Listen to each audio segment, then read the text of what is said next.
अस्सलाम वालेकुम नाज़रीन, मैं हूं तनवीर अहमद। नाज़रीन, आपको याद होगा कि माजी में पाकिस्तान पर बहुत ज़्यादा ख़ुदकुश हमला होते रहे। उसमें तालिबान का नाम आता रहा, तहरीक तालिबान पाकिस्तान का नाम आता रहा और बहुत सारे लोग इस गलतफ़हमी में आज भी मुब्तला हैं कि तहरीक तालिबान और अफ़गान तालिबान एक ही है।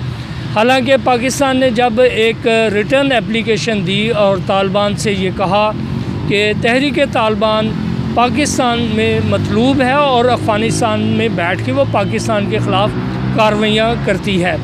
और इसमें एक जो ख़ूबसूरत बात हुई वो ये है कि तालिबान ने एक कमेटी बनाई और वो कमेटी का मतलब ये नहीं था कि जिस तरह पाकिस्तान में कमेटियाँ बनती हैं और वो महीनों तक उस फ़ैसले नहीं हो पाते।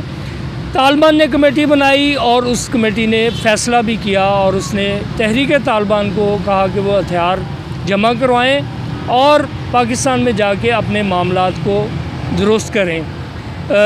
लेकिन बदकिस्मती से हमारे यहाँ पे बहुत पढ़ा लिखा तबका भी इस गलतफ़हमी का शिकार है कि तहरीक तालिबान और अफ़गान तालिबान, तहरीक तालिबान पाकिस्तान और अफ़गान तालिबान एक ही सिक्के के दो रुख हैं। ऐसा नहीं है, जिसका हालिया दिनों में ये परसों तरसों की बात है कि पाकिस्तान ने जब तालिबान को ये लिखा और कहा कि तहरीक तालिबान अफ़गानिस्तान में पनाह लेके बैठी हुई है, तहरीक तालिबान पाकिस्तान, और इंडिया इसको माजी में सपोर्ट भी करता रहा है। भारतीय खुफिया एजेंसियाँ उसको पाकिस्तान के ख़िलाफ़ इस्तेमाल भी करती हैं। तो हमने माजी में कई दफ़ा अफ़गान गवर्नमेंट को कहा भी कि यहाँ पे बैठ के तहरीक तालिबान पाकिस्तान के जो लोग हैं वो पाकिस्तान पर हमलावर होते हैं और इसी तरह वो बच्चों के स्कूल पे जो हमला हुआ उसकी कड़ियाँ भी अफ़गानिस्तान से मिली हैं। लेकिन हमारी बार बार दरख्वास्त के बावजूद ना दुनिया ने इस तरफ तवज्जो दी, ना अफ़गान गवर्नमेंट ने इस तरफ तवज्जो दी। यही वजह है कि जब वहाँ पे अफ़गान गवर्नमेंट का तालिबान वहाँ पे इक़्तिदार पे काबज़ हुए तो पाकिस्तान में खुशियाँ मनाई गई कि अब पाकिस्तान के अंदर जो कार्रवाइयाँ होती थी जिसकी भारत सरपरस्ती करता था वो ख़त्म हो जाएंगी। भारत ने भी अपना सामान समेटा और वहाँ से भागा, क्योंकि अब उनका वहाँ पे कोई पुरसाने हाल नहीं था, तालिबान आ चुके थे। जमीयत उलमा इस्लाम चीन के जो मरकज़ी रहनुमा हैं, उनके कायद हैं, मौलाना समीउल हक़ के बेटे हैं हामिदुल हक़, उनसे बात हुई है, सुनिए वो क्या कहते हैं। ठीक है, तालिबान पाकिस्तान का कोई अफ़गानिस्तान के साथ ताल्लुक़ नहीं था। वो अपनी जंग वहाँ पे अपने ख़ित्ते को आज़ाद कर रहे थे और जहाँ तक हमने सुना है हमारी एजेंसीज़ का हुकूमत पाकिस्तान का दावा था, उन्होंने कहा कि करज़ई हुकूमत और उससे पहले की हुकूमतें तहरीक तालिबान को भारत के कहने पे या किसी और ममालिक के फंडिंग पे अफ़गानिस्तान में पालते रहे और उनके अपने एक बुरे मकासद थे कि पाकिस्तान को अनस्टेबल करें, यहाँ सियासी माशी हालात पैदा करें और उनका और पाकिस्तान अफ़गानिस्तान के तालिबान को उसका फ़ायदा ना हो सके और सारा का सारा भारत को, और मैं समझता हूँ कि उसकी गुजरी हुई अफ़गान हुकूमत को उसके फ़वाइद थे। पाकिस्तान को सरासर नुकसान था और उन ख़ुदकश हमलों को हम सब कबूल नहीं करते, बर्दाश्त नहीं करते थे और इसलिए कि आपने देख लिया था कि फिर पैगाम पाकिस्तान पे सारे पाकिस्तान के उलमा ने साइन कर लिए थे। नाजरीन, एक दूसरा इशू है डॉक्टर आफ़िया सिद्दीकी का इशू है। डॉक्टर आफ़िया सिद्दीकी पे इल्ज़ाम ये है कि उसने अफ़गानिस्तान के अंदर अमेरिकी फ़ौजियों पे असला ताना और उसकी पादाश में उसको अभी तक अमेरिका की जेलों में वो बेचारी वहाँ पे मजबूर हैं जेल काटने में।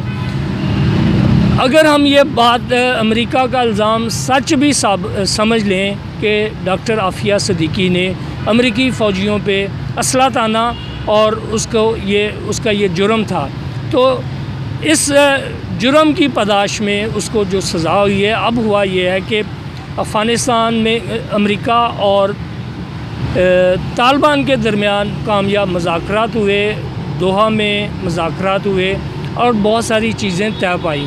तालिबान के कैदियों को भी उन्होंने रहा किया और इसी तरह तालिबान ने भी वादा किया कि वो अमेरिकी फ़ौजियों की महफूज वापसी की राह में कोई रुकावट पैदा नहीं करेंगे, उन पर किसी किस्म की कार्रवाई नहीं करेंगे। ये दोनों एक दूसरे के जानी दुश्मन, दोनों ने एक दूसरे के लोगों पे हमले किए। लाखों तालिबान अफगान शहरी वहाँ पे शहीद हुए। इसी तरह 15 से 20 हज़ार अमरीकी फ़ौजी भी तालिबान के हाथों मारे गए। जनरल रशीद दोस्तम ने दश्ते लैला में तालिबान के साथ जो सलूक किया, कंटेनरों में बंद करके जिस तरह हज़ारों की तादाद में तालिबान को शहीद किया गया, तालिबान ने जनरल रशीद दोस्तम को भी माफ़ कर दिया। इस तरह वहाँ पे गवर्नर कंधार बुलडोज़र के नाम पे मारूफ़ हैं, उनको भी माफ़ कर दिया और तालिबान ने आम माफ़ी का ऐलान किया।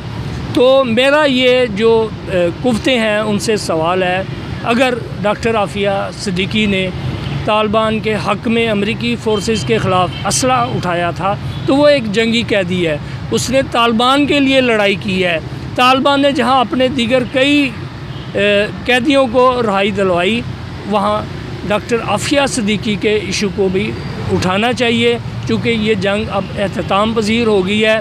फ़रीक़ैन ने एक दूसरे को तस्लीम कर लिया है, अमेरिका ने इस शिकस्त को भी तस्लीम कर लिया, अगरचे अमेरिकी प्रेसिडेंट इस बात को तस्लीम करने के लिए तैयार नहीं है, लेकिन पूरी दुनिया ये समझती है अमेरिका को वहाँ इबरतनाक शिकस्त हुई है।